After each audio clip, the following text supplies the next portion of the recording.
नमस्कार, स्वागत है आपका वीके न्यूज में।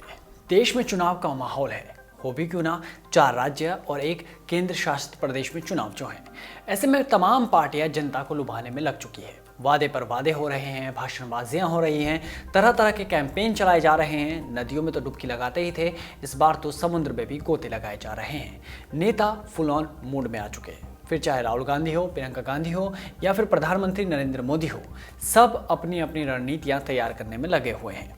असम में भी चुनाव है और यहाँ बीजेपी और कांग्रेस के बीच सीधी टक्कर देखने को मिलेगी। तभी तो प्रियंका गांधी वोट पाने के लिए असम के गली गली में घूम रही है, वहाँ के लोगों का दर्द समझ रही है, इसके बारे में बात भी कर रही है। रैलियों में भी प्रियंका जी असम की महिलाओं की बात करती हैं। चाय के बागान की महिलाओं से जब मैं मिली तो उन्होंने अपने हाथ दिखाए मुझे कि यहाँ से उनकी उंगलियां एकदम सख्त हो गई हैं। सुबह से शाम तक धूप में काम करती हैं, कोई सुविधा नहीं है और मात्र उनको 167 रुपए मिलते हैं। तो सुना आपने, प्रियंका गांधी असम में चाय के बागानों में काम करने वाली महिलाओं की बात कर रही है, उनके दुख दर्द को साझा कर रही थी। लगता है असम में चाय वर्सेस चाय की लड़ाई देखने को मिलेगी। जी हाँ, एक तरफ प्रधानमंत्री मोदी हैं, जिनके बचपन की कहानी हर कोई जानता है कि कैसे वो चाय बेचा करते थे। दूसरी तरफ प्रियंका गांधी हैं, जो भी चाय के बागानों में जाकर काम कर रही हैं। ऐसे में उम्मीद की जा सकती है कि प्रियंका गांधी को चाय के बागान के बारे में अच्छी नॉलेज हो गई होगी। जाहिर है, कांग्रेस ने असम में चाय के बागानों को चुनावी मुद्दा बनाया है, इसलिए कांग्रेस ने असम के लिए कैंपेन शुरू किया। नाम है असम बचाओ।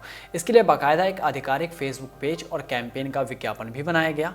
लेकिन यही उन्होंने एक गलती कर दी, एक ऐसी गलती जिसके बाद बीजेपी ने उन्हें घेरना शुरू कर दिया है। दरअसल उन्होंने कैंपेन के लिए जो तस्वीर लगाई है वो विदेशी बताई जा रही है। बीजेपी का दावा है कि तस्वीर असम की नहीं बल्कि ताइवान की है।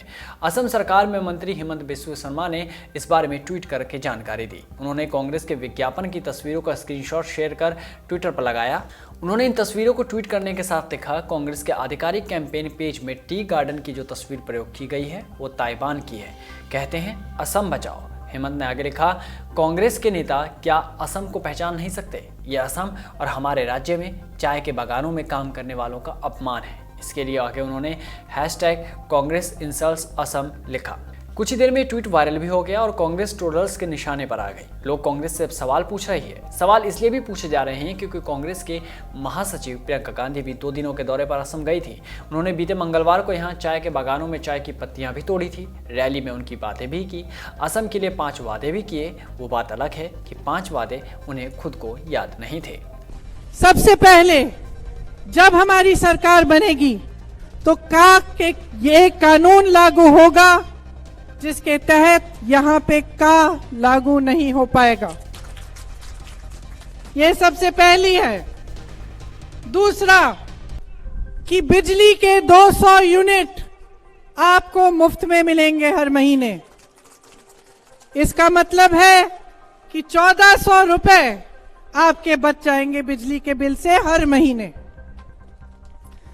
तीसरा गारंटी कि जो मेरी बहनें घर संभालती हैं, अपनी मेहनत से अपने पूरे परिवार की परवरिश करते हैं, बच्चों की परवरिश करते हैं और सबका देखभाल करती हैं, जिनको आज तक पूरी तरह से सम्मान नहीं मिला, उन बहनों को 2000 रुपए हर महीने गृहिणी सम्मान के तौर पर मिलेगा। चौथा गारंटी ये है कि देखने दीजिए। चौथा गारंटी ये है कि देखने दीजिए। चौथा गारंटी ये है कि देखने दीजिए कि चाय के बागान में गई थी मैं आज सुबह। चाय के बागान की महिलाओं से जब मैं मिली तो उन्होंने अपने हाथ दिखाए मुझे कि यहाँ से उनकी उंगलियां एकदम सख्त हो गई हैं। सुबह से शाम तक धूप में काम करती हैं, कोई सुविधा नहीं है और मात्र उनको 167 रुपए मिलते हैं। अब सवाल ये कि कैंपेन के नाम पर ताइवान की तस्वीर लगाई जा रही है। ताइवान जो कि चीन का ही एक हिस्सा है, तो क्या कांग्रेस अब चीन परस्ती की ओर बढ़ रही है? गोडसेवादी होने का आरोप तो पहले ही उन पर लग चुका है, तो क्या कांग्रेस अब वोट पाने के लिए कुछ भी करने को तैयार है? याद ही होगा जब जम्मू में चुनाव होने थे तो इसी कांग्रेस ने देश का झंडा ना उठाने वाली पार्टी का साथ देने की बात कही थी। वो बात अलग है कि सवाल उठे तो कांग्रेस ने अपना हाथ पीछे खींच लिया। आपको बता दें कि असम में 126 सीटों के लिए 3 चरणों में चुनाव होने हैं। पहला चरण 27 मार्च, दूसरा 1 अप्रैल, तीसरा और अंतिम चरण 6 अप्रैल को होना है। इसलिए पहले राहुल गांधी असम आए थे, अब प्रियंका जी आई और कैंपेन के नाम पर रायता फैलाकर चली गई। तो देखने वाली बात यह होगी कि इस रायते को समेटने के लिए अब कौन सा बड़ा नेता असम पधारता है।